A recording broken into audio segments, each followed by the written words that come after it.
എന്തായാലും ഞാൻ നേരത്തെ സൂചിപ്പിച്ചതുപോലെ തന്നെ റിക്രിയേഷൻ ഗ്രൗണ്ട് ഇത് ജനസാഗരമായിരുന്നു. ഒരു ഘട്ടത്തിൽ VS-നെ വഹിച്ചുകൊണ്ടുള്ള വാഹനം ഇങ്ങോട്ടേക്ക് വന്നപ്പോൾ ആ വാഹനത്തിന് കടന്നു പോകാൻ കഴിയാത്ത രീതിയിൽ മുദ്രാവാക്യങ്ങൾ വിളിച്ച് ജനം തടിച്ചുകൂടിയിരുന്ന ഒരു സാഹചര്യം ഉണ്ടായിരുന്നു. ഇപ്പോഴും മണിക്കൂറുകൾ കഴിയുന്നു, പക്ഷേ ജനത്തിന് ഒട്ടും കുറവില്ല. ആളുകൾ കൂടി വരുന്നു എന്നല്ലാതെ അതിനൊട്ടും കുറയുന്നില്ല എന്നുള്ളത് തന്നെയാണ് ഈ ഘട്ടത്തിൽ കാണാൻ കഴിയുന്നത്. എന്തായാലും സഖാവ് VS-നെ സംബന്ധിച്ചിടത്തോളം അദ്ദേഹം കേരളത്തിന് എന്ത് ചെയ്തിട്ടുണ്ടോ അതിന് കേരളം അദ്ദേഹത്തിന് മടക്കി കൊടുക്കുന്നു. കാണൂ, ഈ കാണുന്ന വലിയ ജനക്കൂട്ടം അതിന് വലിയ ഉദാഹരണമാണ്. ഈ കുടകളേക്കാൾ കൂടുതൽ മനുഷ്യരുണ്ട്. മഴയും വെയിലുമെല്ലാം കൊണ്ട് കാത്തുനിന്ന മനുഷ്യരുണ്ട്.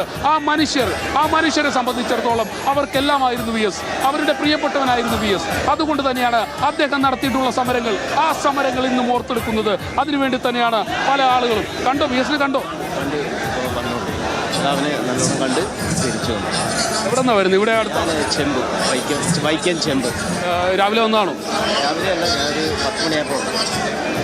അതുതന്നെയാണ് VS-നെ കണ്ട് അദ്ദേഹത്തെ അവസാനമായി ഒരു നോക്കേണ്ടതാ. ഈ സ്ത്രീകളുടെ ഒരു വലിയ കൂട്ടം നമ്മൾ കാണാൻ കഴിഞ്ഞു. ചേച്ചി കാത്തിരിക്കണേ. കണ്ടിരുന്നോ VS-നെ? കണ്ടിരുന്നു.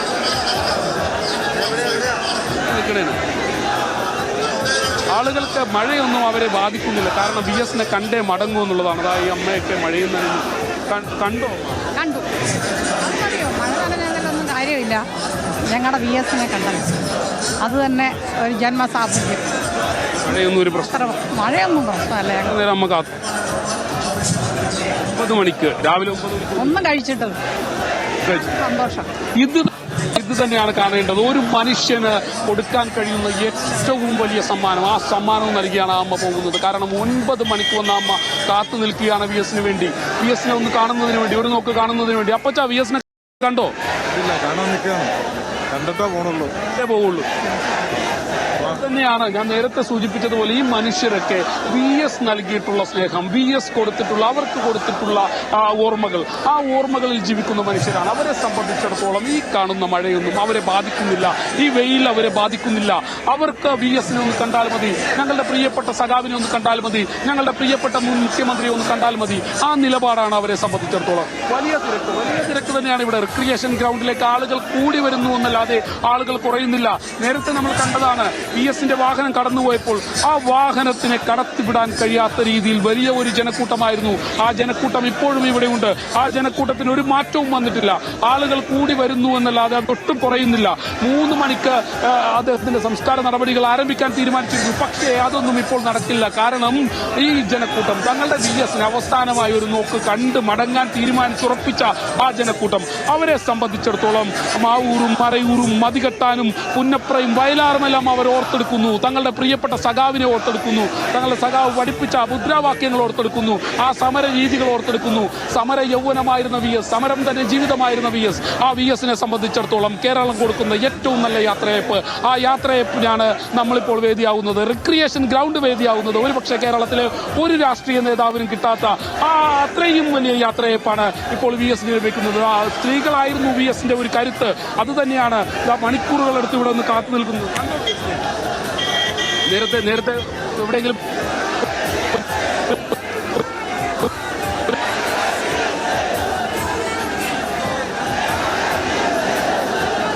ആ കൂട്ടത്തിൽ പണി കഴിഞ്ഞ് വിയർപ്പാറാതെ ഓടിയെത്തിയ തൊഴിലാളികളുണ്ട്.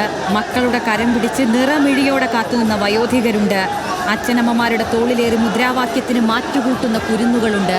അങ്ങനെ അനേകായിരം മനുഷ്യരുടെ സ്നേഹവായ്പകളേറ്റ് ആ മനുഷ്യനവിടെ കിടക്കുകയാണ്. ആ മുദ്രാവാക്യങ്ങളിൽ VS മൗനിയാണ്. പക്ഷേ അനേകായിരം മുദ്രാവാക്യങ്ങൾ അദ്ദേഹത്തിനായി അവിടെ ഉയരുകയാണ്. പെരുമഴയിലും ആ ജനം അദ്ദേഹത്തിനായി അവിടെ നിലകൊള്ളുന്നു എന്നതാണ് ഏറ്റവും വലിയ വസ്തുത. അവസാനമായി ഈ മണിക്കൂറുകളിലെ അദ്ദേഹത്തെ കാണാൻ കഴിയുകയുള്ളൂ. ആ അക്ഷമയോടെ കാത്തിരിക്കുകയാണ് ജനങ്ങൾ. കണ്ടിട്ടേ പോകൂവെന്ന തീർച്ചയിലാണ് ആ ജനങ്ങൾ.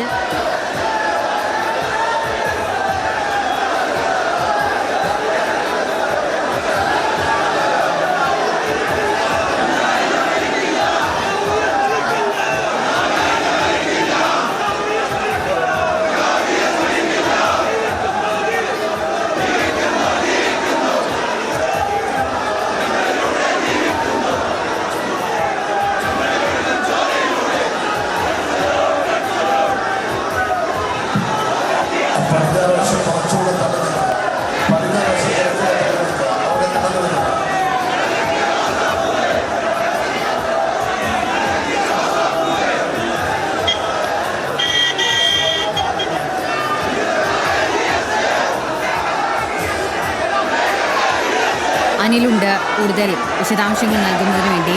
അനില്, അറബിക്കടലിൻ്റെ തിരമാലകൾക്കൊപ്പം സമര കേരളത്തിൻ്റെ ദീർഘപാതയിൽ അദ്ദേഹം ജനങ്ങൾക്ക് വേണ്ടി അണിനിരന്നിരുന്നു. ഇപ്പോൾ അറബിക്കടൽ എന്നോളം ആ ജനങ്ങൾ അദ്ദേഹത്തിന് സ്നേഹവായ്പകൾ സമ്മാനിക്കുകയാണ്.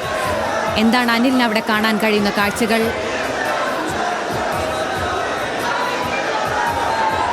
വ്യവസ്ഥിതികളോട് എക്കാലം കലഹിച്ചിരുന്ന ഒരു നേതാവ് കൂടിയായിരുന്നു VS അച്യുതാനന്ദൻ. അദ്ദേഹത്തിൻ്റെ കലഹം മുഴുവൻ ഈ നാടിന് നന്മ ഉണ്ടാകുന്നതിന് വേണ്ടി മാത്രമായിരുന്നു. അതിനോടൊപ്പം തന്നെ ചൂഷണം ചെയ്യുന്ന ചൂഷകരായ ആളുകൾക്കെതിരെ അദ്ദേഹം നിരന്തരമായി കലഹിച്ചിരുന്നു. അങ്ങനെ അറബിക്കടലിലും ഒപ്പം തന്നെ കേരളത്തിൻ്റെ കടലോരത്തും അതുപോലെ തന്നെ മലയോരത്തും ഒരേപോലെ അദ്ദേഹം സമര പോർമുഖങ്ങൾ തുറന്നിരുന്നു.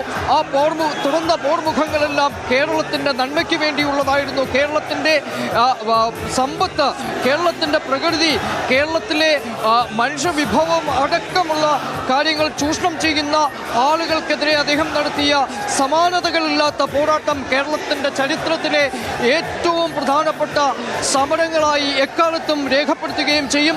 അതിൻ്റെയൊക്കെ ഗുണഫലം അനുഭവിച്ച ആളുകൾ അവരൊക്കെ ഒരു കടൽ പോലെ, ഇവിടെ മനുഷ്യക്കടൽ പോലെ കടന്നു വരുന്ന കാഴ്ചയാണ് ഇപ്പോൾ നമുക്ക് ഇവിടെ നിന്ന് കാണാൻ കഴിയുന്നത്. അലകടൽ പോലെ അവരുടെ വികാരങ്ങളെ മുഴുവൻ പ്രകടിപ്പിച്ചുകൊണ്ട് അവർ ഇവിടേക്ക് കടന്നു വരുന്നു. അവരുടെ നെഞ്ച് തുറന്ന്, അവരുടെ ഹൃദയം തുറന്ന് അവർ വിളിക്കുന്ന മുദ്രാവാക്യം കണ്ണേ കടലേ VS എന്ന മുദ്രാവാക്യം. ഒരു തടസ്സവുമില്ലാതെ ആ മുദ്രാവാക്യം വിളിക്കുന്ന സമയം. ഇനി ആ മുദ്രാവാക്യം ആ നേതാവിന് വേണ്ടി അവർക്ക് വിളിക്കാൻ ഏതാനും സമയങ്ങൾ മാത്രമേ അവശേഷിക്കുന്നുള്ളൂ എന്ന വേദനയിൽ നിന്നുകൊണ്ടാണ് അവർ ആ മുദ്രാവാക്യം വിളിക്കുന്നത്.